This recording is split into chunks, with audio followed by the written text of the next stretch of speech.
دیکھیے یہ سود کا جو معاملہ ہے، آج پیپر کرنسی جو 100 10 5 کی جو نوٹ ہمارے سامنے 1000 کی نوٹ جو کچھ بھی آتی ہے، یہ بھی ان کی دین ہے. ماڈرن بینکنگ سسٹم یہ بھی ان کی دین ہے. آئیے سب سے پہلے ڈسکس کرتے ہیں کہ سودی نظام کے بارے میں اسلام اس کے اتنا مخالف کیوں ہے. سودی نظام ایک ایسا نظام ہے کہ جس کے ذریعے سماج کے اندر دولت ایک طرف جمع ہونا شروع ہو جاتی ہے. اسی لیے اللہ رب العالمین نے سورہ آل عمران کی آیت نمبر 130 سے جو میں نے میری تقریر کی شروعات کی تھی، اللہ رب العالمین فرماتا ہے کہ اے لوگوں جو ایمان لائے ہو، سود کو بڑا چڑھا کر مت کھاؤ. اور قرآن مجید میں اس کی حرمت کے تعلق سے کئی قرآنی آیات اور احادیث موجود ہیں. اس کے بارے میں ہم کئی جگہ سنتے رہتے ہیں. لیکن سود کا جو معاملہ ہے، آپ دیکھیں گے کہ اللہ رب العالمین نے قرآن مجید میں صرف 2 مرتبہ کھلے عام جنگ کا اعلان کیا ہے اللہ اور اس کے رسول سے. اگر آپ پڑھیں گے سورہ توبہ کی آیتیں پڑھیں گے، آیت نمبر 1 سے 5 7 سے 10، تو جو وہ مشرکین جنہوں نے معاہدہ توڑ دیا تھا، ان لوگوں کے خلاف اللہ اور اس کے رسول کی اعلان جنگ تھا. اور قرآن مجید میں کہیں بھی ذکر نہیں ہے کہ اللہ اور اس کے رسول کے خلاف اعلان جنگ، سوائے جب آپ پڑھیں گے سورہ بقرہ کی آیت نمبر 278 اور 279 کہ اے لوگوں جو ایمان لائے ہو، جو سود باقی رہ گیا ہے اسے چھوڑ دو.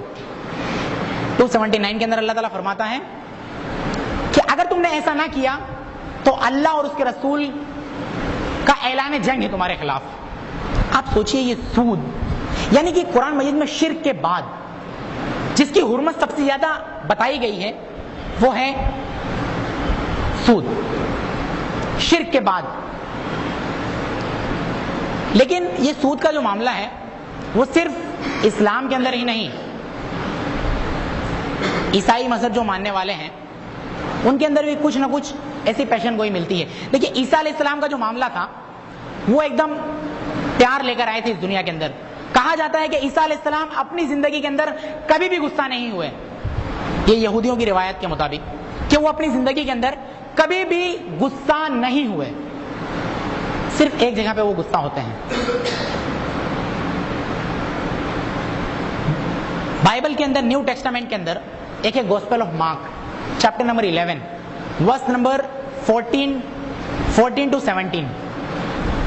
عیسیٰ علیہ السلام ٹیمپل کے اندر داخل ہوتے ہیں، وہ دیکھتے ہیں کہ یہودی لوگ، بائبل کے اندر آج وہ لفظ موجود ہے ان کے لیے، یہودی موجود نہیں ہے، ان کے لیے وہ بائبل کے اندر لفظ موجود ہے منی لینڈرز یا منی چینجرز.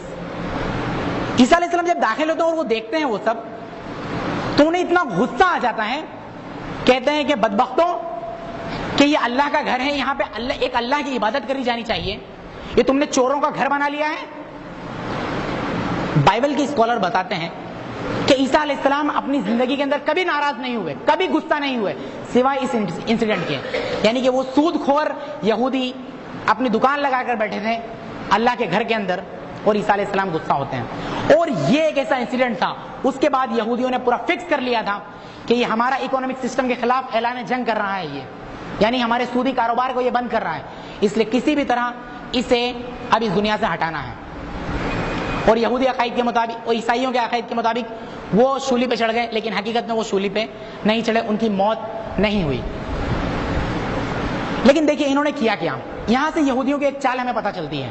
انہوں نے کیا کیا کہ ان کی یہودی دیکھو بہت کم لوگ ہیں دنیا کے اندر. اب انہوں نے کیا کیا کہ اب انہیں سزا دلوانی ہے، کسی بھی طرح اسے گورنمنٹ کے خلاف پھنسانا ہے. ان کی گورنمنٹ خود کی تو ہے نہیں کہ تاکہ فوراً بل پاس کر دیں کہ اسے مار ڈالا جائے. تو انہوں نے کیا کیا، اس کا ذکر ہے بائبل کے اندر ہی، Gospel of Mark chapter number 12 verse number 15 to 17 کے اندر، کہ انہوں نے جا کے یہودیوں نے جا کے ایک سازش رچی. انہوں نے جا کے عیسیٰ علیہ السلام سے پوچھا کہ دیکھیے مالک صاحب، ایمان والوں کی حکومت یہاں نہیں ہے، یہ رومن کی حکومت ہے، کیا ہم انہیں ٹیکس دیں یا نہ دیں؟ اب دیکھیے عیسیٰ علیہ السلام کے سامنے دونوں طرف سے ایک ٹریپ تھا، جس طرح آج کا میڈیا لوگوں کے سامنے کرتا ہے. آپ ہاں یا نہ میں جواب دیجئے. آج کا میڈیا بھی یہی کرتا تاکہ لوگوں کو پھنسایا جائے. عیسیٰ علیہ السلام کے سامنے بھی دونوں طرف ٹریپ تھا. اگر وہ ہاں کہہ دیتے ہیں تو یہ آتا کہ تم کافر حکومت کو ٹیکس دیتے ہو، अगर वो ना कह देते हैं तो हुकूमत उनके खिलाफ आ जाती है। लेकिन ईसा अलैहिस्सलाम ने बड़ा हिकमताना रवैया अख्तियार किया यहाँ पर, और ईसा अलैहिस्सलाम ने कहा कि जो अल्लाह का हक है उसे अल्लाह को दिया जाए, और जो बादशाह का हक है वो बादशाह को दिया जाए। ये बात कहकर ईसा अलैहिस्सलाम यहीं पे बात को खत्म कर देते। ये बात सही है या गलत, हमारे से इसका कोई लेना देना नहीं। लेकिन यहूदियों की चाल को समझिए कि ये जब कभी भी किसी को फंसाना चाहते हैं तो इनडायरेक्टली काम करते हैं, और आज दुनिया के अंदर तमाम फसाद ये मचा रहे हैं इनडायरेक्टली। इन्होंने पेपर करेंसी की शुरुआत कैसे की? आज हम जो कुछ भी हमारे सामने कागज का नोट जो आता है वो कैसे आया? देखिए, पहले हुआ क्या करता था, कुरान मजीद में भी अगर आप देखेंगे सूरह तौबा की आयत नंबर 34-35 के अंदर भी, कि जो लोग ज़कात, जो लोग सोना चांदी जमा करते हैं, देखिए इस्लाम के अंदर भी कुरान हदीस आप पढ़ लीजिए, कहीं पे भी कैश का जिक्र नहीं है, यानी कि कागज की नोटों का जिक्र नहीं है, सोना या चांदी का ही जिक्र है। और दुनिया के अंदर पहले सोना या चांदी ही चला करता था। लेकिन यहूदियों ने क्या किया, 15वीं सदी, 16वीं सदी, 17वीं सदी, 18वीं सदी तक इन्होंने एक पूरा काम किया। क्या किया? इन्होंने लोगों के सामने गए और कहा, देखिए आप सोना लेकर चलते हैं, आप सोना लेकर चलते हैं, कोई आप पर हमला कर देता है, आपका सोना कोई लूट लेता है, आप एक काम करिए, आप सोना लेकर आइए, हमारे पास जमा करा दीजिए, हम आपको उसकी रसीद दे देंगे कि इतना सोना आपका जमा है, और आप वो रसीद लेके चले जाइए। आपको जो कारोबार, जब आपको सोने की जरूरत पड़े, गोल्ड चाहिए आपको, तो आप वो रसीद लेके आइए, हम आपका गोल्ड वापस कर देंगे। फिर यहूदियों ने क्या देखा कि ये मेरी रसीद जो है, ये कब ये कंसेप्ट ये बिल्ड कर रहे थे, कब? 15वीं सदी, 16वीं सदी, 17वीं सदी, 18वीं सदी, यहां पर ये क्या कर रहे थे, लोगों के अंदर ये आम कर रहे थे। जब यहूदियों ने ये देखा कि मेरी रसीदें जो हैं वो लोग बड़ी आसानी से कबूल कर ले रहे हैं, और यहां तक के एक दूसरे के भी जब मामला तय करने के आ रहे हैं तो एक दूसरे को वो रसीद से ही कारोबार चला रहे हैं, वो रसीद से ही कारोबार चला रहे। तो उन्होंने क्या किया कि वो सोना जो था उसे गायब कर दिया। कैसे? मैं लेके आता हूं, उनके सामने एक सोने का सिक्का रखता हूं, उसकी कीमत 100 मुतय्यन की जाती है, तो वो 100 का नोट आपको रसीद बनाकर देता है। उसके बाद क्या होता है, जब ये देख लेता है यहूदी कि अब बाजार के अंदर लोग मेरी नोट पे एतबार करने लगे हैं, तो वो 900 फेक रसीदें इस बाजार के अंदर जारी कर देता है। देखिए, अगर 100 नोट हो और 100 सोने के सिक्के मौजूद हो तो मामला बराबर रहता है, कोई इन्फ्लेशन आता नहीं है। लेकिन अगर 100 सोने के सिक्के हों और 1000 बाजार के अंदर जाली रसीदें जारी कर दी जाए तो ऑटोमेटिक सोने की कीमत कम हो जाने वाली है। ये बड़ा डिफिकल्ट कॉन्सेप्ट है। फिर से मैं बताता हूं आपको कि आप लेके जाते हैं यहूदी के पास, वो यहूदी आपके सामने 100 अगर आप सोना रखते हैं तो आपको 100 रसीदें बना के दे देता है कि 100 की ये रसीद है आपके पास। लेकिन जब वो देख रहा है कि आप रसीद पे पूरा एतबार कर रहे हैं, आप सोना लेने वापस नहीं आ रहे हैं, तो वो जाली रसीदें और चला देता है। जब आप वो देख रहा है कि सोना की लोगों को जरूरत नहीं है, लोग इसी में कारोबार चला रहे हैं, वो सोना गायब कर देता है।